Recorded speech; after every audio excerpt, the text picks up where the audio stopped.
Galing ka pa rin host, no? Ay, thank you so much. Mabuti naman po. Namiss ka ng madlang mga kapamilya, kapuso, kapatid. So what do you do now? Sabi mo nga parang isa sa mga pinagkakaabalan mo ang Kumu. Yes, so I'm not really visible sa TV, but I am super active sa social media and of course Kumu. So I've been doing Kumu for 2.5 years, so almost 3 years now, and celebrating our 5th anniversary.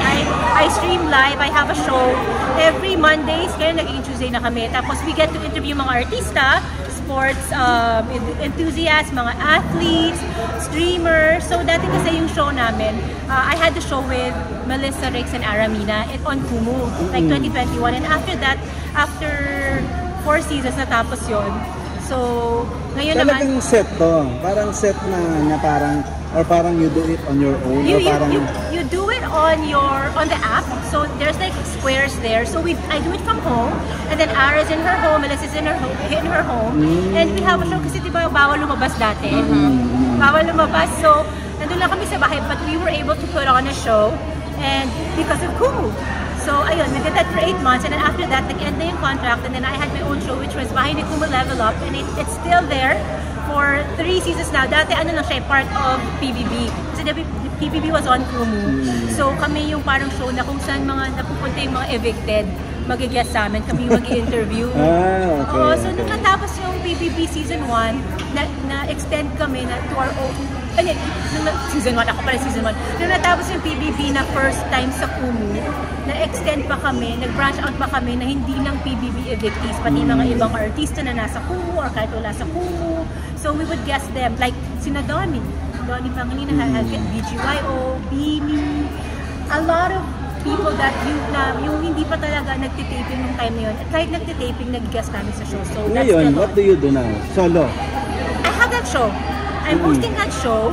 Tinuloy mo, parang gano'n. Tinuloy namin ngayon. It's still on the Kumu, still producing it. Clear ko lang, hindi ka parang content creator sa Kumu. Ikaw ay hired sa Kumu. Hired ng Kumu. I am a host, yes. Okay. But I also stream on my own. Okay. Anong content mo as content creator? Mas interesada kami sa content. Oh my God, I sing! So aside from hosting a show produced by Kumu, which I pitched, I have to say this because I'm so proud of the show. Kasi nung ending na yung Mommy Squad, and I heard that PBB was gonna be on Kumu, I had an idea na parang, okay, I'm on Kumu as first batch, and PBB's here, and I'm also a streamer on Kumu. So nag-pitch ako kay Sir James. Sabi ko, Sir James, I have this great idea.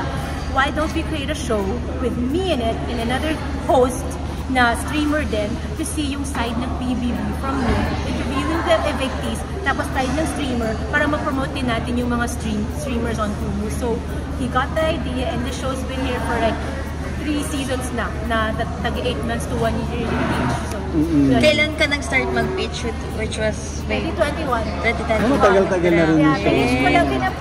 How many subscribers do you have? Ay, followers. Followers on Kumu? Oo. You forgot?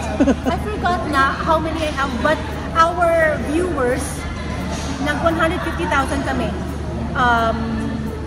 Concurrent. Yan yung pinakamarami namin. Our show holds the record sa community channel. Memorable interviews mo. Sino hindi mo malilimutan 5 years, matagal-tagal na yun, di ba? Sa dinami-dami ng mga interview mo. Pero kami, mga 3 years pa lang kami, 3 na mga ganyan. Memorable interview ko siguro with BGYO because they're so humble. I like Donnie's also. Donnie's was really nice too. Kasi when you look at Donnie... Ang laki na ni Donnie ngayon, di ba? But when we interviewed him, he was doing he's into her na. Super bongga na niya talaga. And then pumayag siya sa amin, no TF, just diamonds. Yung mga magbabagsak.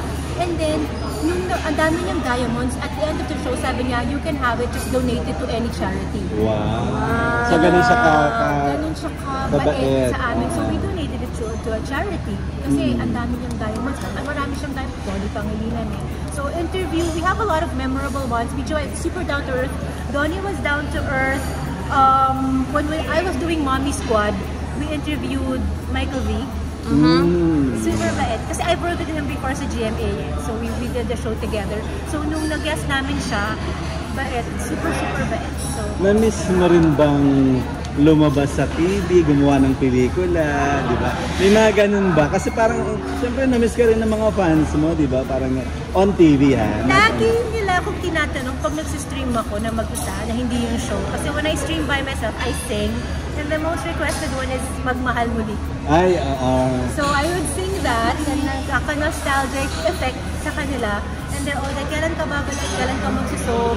Ako naman, I'm so happy that PBS still calls me for the roles, mga supporting roles. Magaganda yung role talaga, as in, maganda yung show. Kasi lang, yung kids ko, well, at the time ng pandemic, hindi, praning talaga, hindi talaga ako lumalabas. So, because of your kids, because di ba? of my kids. Kasi ngayon, they're in school now. So ngayon, siguro if they would call me and it's a good role, tapos okay sa schedule ng mga kids, I would do it. I would do it na pabalik ako kasi I think it's time na naman. I have a 4-year-old and an 8-year-old and ang lapit lang natin. We moved to Laguna. So yun lang yung struggle kasi ngayon maraming people are calling for guestings and yung mga short roles. Kasi lang yung schedule to sa Laguna. So I'm trying to weigh things. But ako, I'm so honored that they still remember me after these years. Now may role na social, ganyan. Magandang role to, ganyan. So parang ako, perfect yung role, but yung schedule lang talaga. But of course, I'm still open. But I'm also having fun with Kumu kasi Kumu, you just get to do all of this at home. I just want, yung gusto ko lang naman is I just want to be a host. And I get to be a host on Kumu and nakapagpatayo ng house. Tapos, say, kumbaga, sa pagbabalik mo, meron ka bang mga minimiti na makasama? Sa pagbabalik mo, I mean, yung mga, siyempre, tagal mong nawala sa showbiz, yung mga new generation, aside from Donnie, aside from Belle, di ba? Sino yung mga gusto mong pang makasama?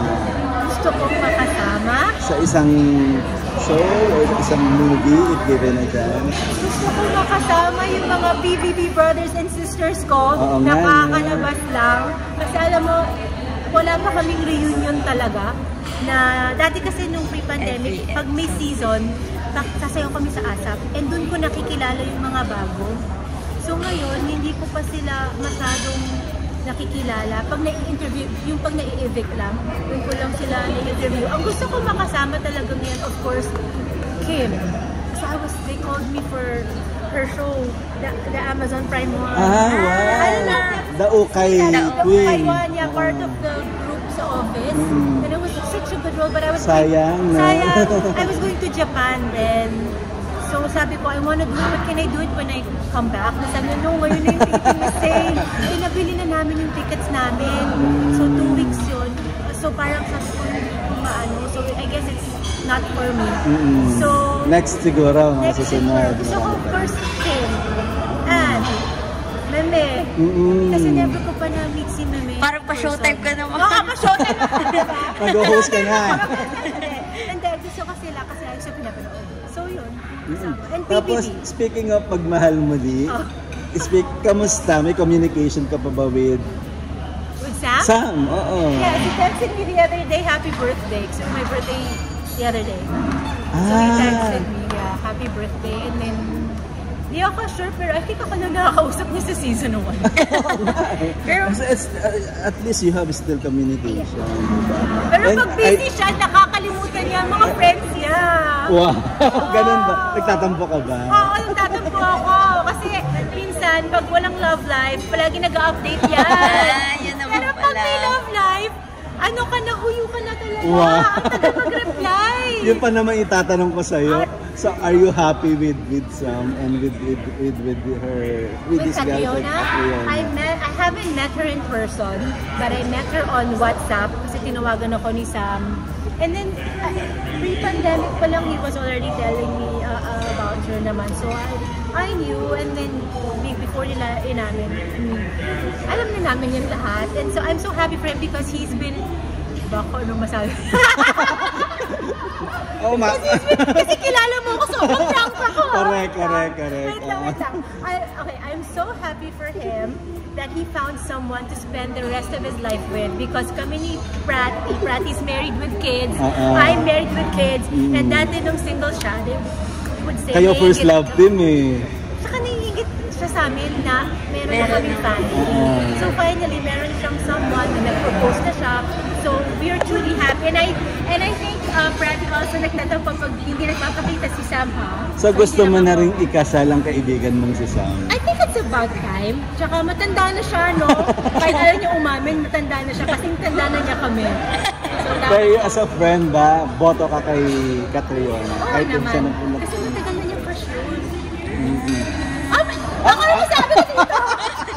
Yun pala. So sinasabi niya sa'yo? Oo, matagal na niyang gusto yun.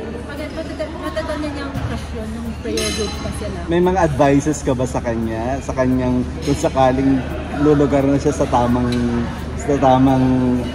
partner in life?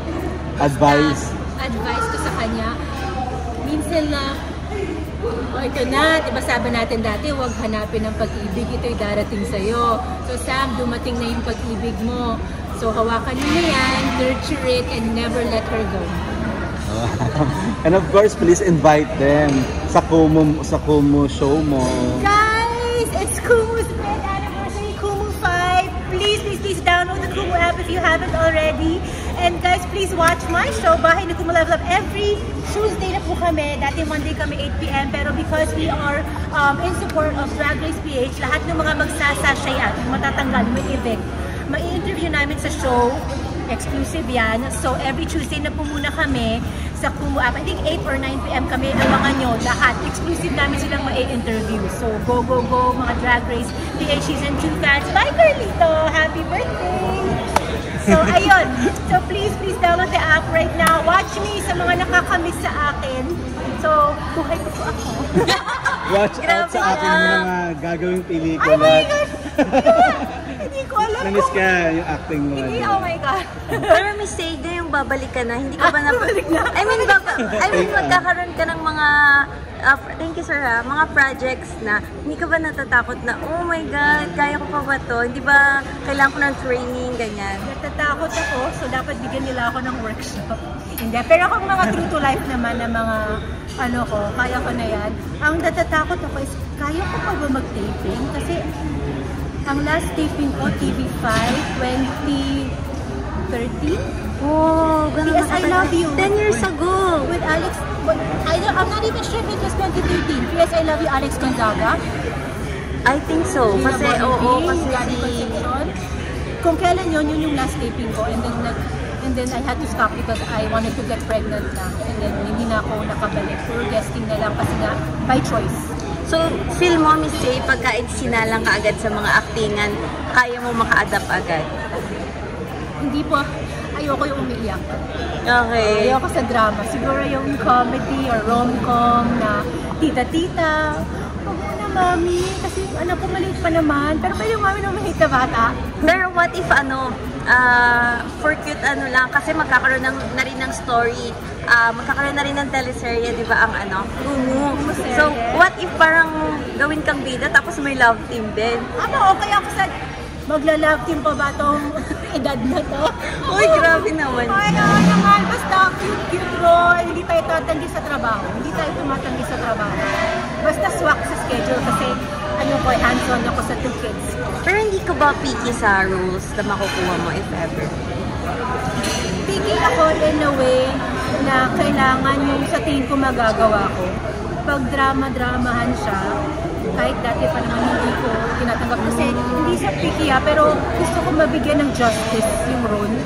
Kasi hindi naman tayo kilala as actress More of host tayo. So, kailangan yung madali lang siya for me na magagawa ko. So, hindi siguro tatanggap ng sobrang heavy drama. So, kamusta naman ang pagiging housewife and mother? Kamusta naman ang... Pinagtatanong ng mga friends ko. Okay. Housewife and mother, it's really hard to be a housewife and a mother because the whole pandemic, wala kaming house help. So it's just me and my 6-year-old at the time was doing online school. Ako yung learning partner niya. And then, meron akong baby. So, hawak-hawak ko, nag-ano ko ng laptop dyan. So, ako din yung naglilinis, nagluluto lahat. My husband was working from home, pero bawal siya istorbo. So, yun. But now, we were able to get house help. So, I have help a little bit at home. Big help siya. And then, okay naman na now. Ano lang talaga, and we just moved to our house in Laguna. So, a lot of adjustment kasi malapit lahat yung mga grocery. Kaso lang, pag tinatamad ka dito gusto mo mag-grab, konti lang yung pwede i-grab. Kasama yung kasi metro mo na lahat ng Lahat, favorite kahit ko. anywhere, kung anong i-crave mo. Pero, may say, kasi nakita ko ito dati sa may Tagaytay, kasama mo si Melissa with your family. Yes. Oo. Oh my gosh, so Leslie's. Yes. Yes, okay. Yes. And then, ano ba to? Parang, kahit na nga hindi kayo masyado active, may communication ka pa rin sa mga celebrity friends mo. Kami ni Melissa talk to each other on Facebook, Messenger, Instagram, Viber, WhatsApp, text. Iba-ibang topics. The whole day. Iba-ibang ano. We're Grabe. always Parang high school BFF, no? yeah, we're always talking to each other about everything. And minsan nga pag hihingi ako ng advice, yung sasabihin niya sa akin, parang yun din yung i-advise ko sarili ko. So parang what's the point? I'm just talking to myself. So now, ngayon ba, ang mga pinag-uusapan niyo na ay mga moms struggles and challenges? And a lot more. And a lot more. Yung mga adulting. Oh, really? Husbands, and mga life in general. I always ask her, babalik ka pa ba? Babalik lang siya pagkasama ko, gano'n. Sabi ko, pagkasama ka, sige, yes na ako dyan. So, parang nilook forward mo magka-work kayo Pero sa ayaw na TV? siya mag-taping eh. Hindi niya ako unless, Melissa, pwede ka na mag-taping. Para magkasama tayo, di ba? Yun yung Talagang game na natin. game si Miss Say mag-back to work. So, So, hindi, hosting lang. May hosting. taping pag short taping. Hindi pa, no? Pag short tapings, okay lang kasi nga, pag-asundo ako. So, speaking of hosting, given the chance, sa noontime show, saan mo gustong maka-join? Sa Eat Bulaga, sa Eat, or sa Showtime? Sa showtime. Sa Showtime. Sa bagay, may Vice Gandaan at Kim ang gusto mo makatrabaho. So, ang dami na nila dun. I don't think mag-a-add pa sila, di ba? So, kahit kung saan may work. I always say that, like, kung saan may work, I will accept that. Lalo na hosting, kasi that's my first love. Over acting, it's really hosting. Pero Miss Say, hindi ka ano ngayon? Hindi ka tied sa any talent management? Wala kang. Ikaw ay freelance ngayon. I have a manager, but sa mga teleseries siya, and sa tingin niya, pasaway siguro ako kasi pag nagbibigay siya, lahat. Laging na-turn down. Kasi I would say nagkukumo pa ako, I'm still being kumo, so I'm not gonna do shit. Bye, sir. Thank you, sir. Thank you po. So, Salamat. Sure, may I say before anything? Okay, sige. parang Miss ganun ka na pa. namin. Kaya nga. First press con ko to after 8 years. Grabe siya. Balik ka na kasi. Oo nga. May offer na swak. May offer na swak. So,